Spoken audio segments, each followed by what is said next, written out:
This is Salil Tripathi from the Institute for Human Rights and Business here in Stockholm at the Internet Forum. And I'm with Helani Galpaya, who is the Chief Executive of LIRNEasia, which is a non-profit, which is a pro-poor, pro-market non-profit.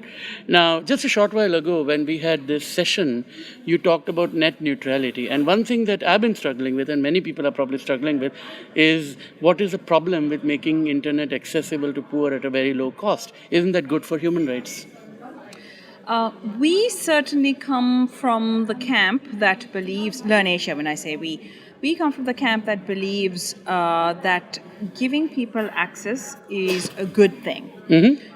Just like with anything else in life, like cars, they can be used for good or for bad. So obviously there's other side of it, but access is a fundamental driver of economics. It makes people's lives better. It opens up the democratic participation they can have. It improves their rights. So I think access is a very positive thing. Affordability has been a fundamental problem for the poor, and if somebody can give access for free, great, that's a great thing.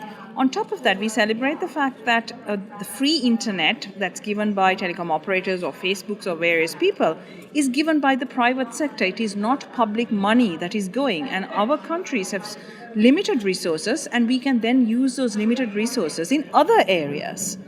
So we generally celebrate this with caution. Yeah, so where is the but? I was just going to ask that, yes.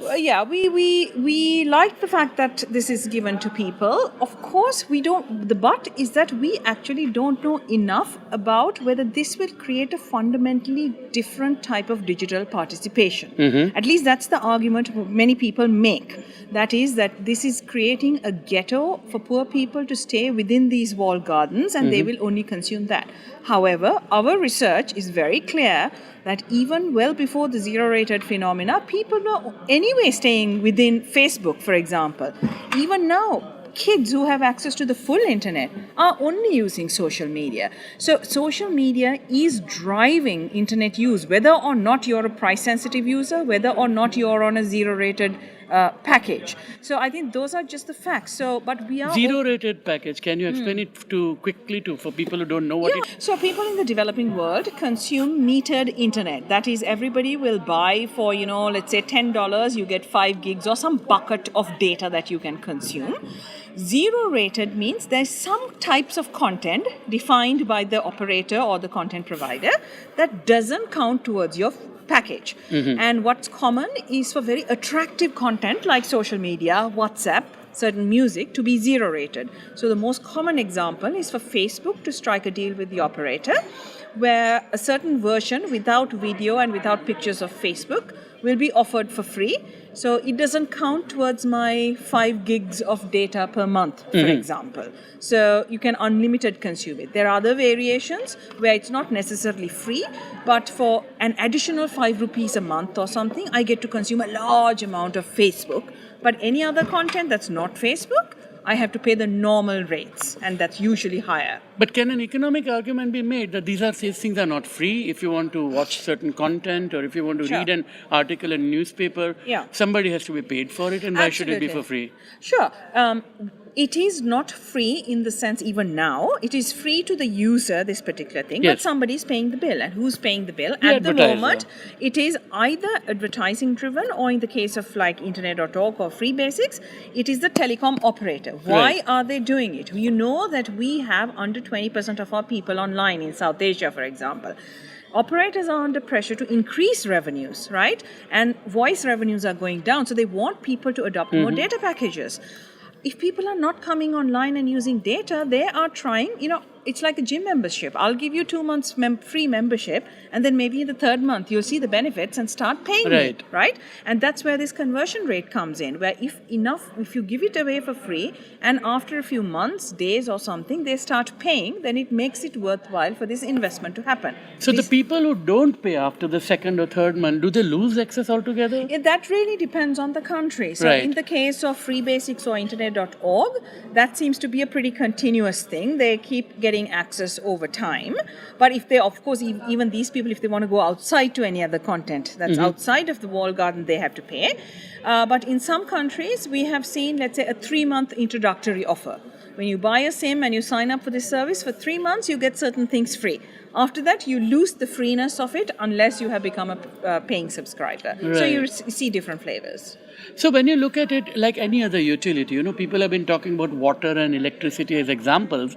Most people will agree that somebody has to be paid so that you get piped water. It may not be the user, but someone has to access it. Similarly, electricity, certain basics should be probably free if it can be afforded by the state, but the rest the user has to pay. So a metered system of internet, is that a good thing or a bad thing? I mean, in countries with low connectivity and where the network still has not rolled out, we think metered systems give the incentives for investment. Right. Because if you give unlimited, you will have, the 80-20 rule, 20% of the users using 80% of the bandwidth and not making enough money in the network, so rollout is impacted. And we really do need rollout. If it's not just simple networks, we need to move from 2G to 3G to 4G and so on. So investment is a primary driver in our country, and for that, I think that is important. Your organization is pro-poor and pro-markets. And there are many people who say that the two are contradiction in terms, that it cannot be. Markets cannot work for the poor. And there are people who have written books about it. And then also there are people like Prahlad who say that no, the bottom of the pyramid matters. Yes. How do you address it? And again, from the rights perspective, that the poor are the ones who are disadvantaged, discriminated, and marginalized in most cases. So I really look back at, I think this theory is called Diamond, where he looked at markets and he said there is sort of the currently X number of people are served, if it's in telecom or whatever service. If you remove a lot of the regulatory barriers, ridiculous taxation, increased competition, you can serve now a whole lot more people. The market possibilities frontier. The number of people you can serve have to increase. They have, and history has shown that. In telecoms is the best example, where with very high levels of competition in India, Sri Lanka, in many South Asian countries, we have the cheapest and most affordable phone prices, voice minute prices in the world. This is not in dispute, right? That has happened not because government spent money, because government acted in this facilitator role. They didn't spend money, they gave out licenses. And when capital markets put in money, they demand a return on investment, so people have to go out to other areas that are unserved. You have enough competition, prices come down. So there are, and the poor are being connected. 3 million people a month coming online, right? Getting a phone. So pro-poor and pro-market is not a contradiction anymore. Telecom is the best example of this. However, there are always going to be groups of people that with whatever market mechanisms are not going to be profitable to serve. So regulators have a thing to do in facilitating investment, etc. But there will always at any given point in time, even with this moving technology frontier, be a group of people or regions that are just not profitable.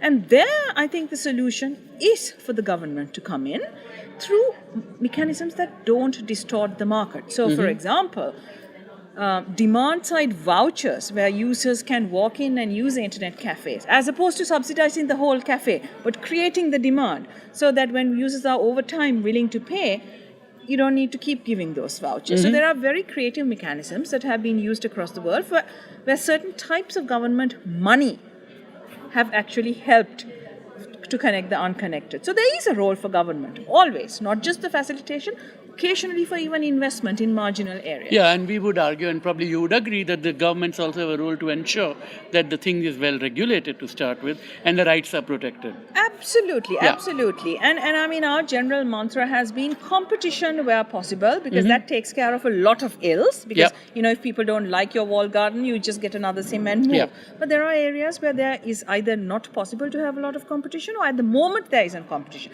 There, the regulatory eye is even more important. Particularly because of the fear of a monopoly. Yes, and you need to ensure equal access, openness, and so on and so forth. And there are many points in our internet value chain that are not competitive. Backhaul, in-country backhaul, the optical fiber, it's not competitive, right? So things like that we need to worry about. Thank you. This is fascinating, and all the best for your very interesting work.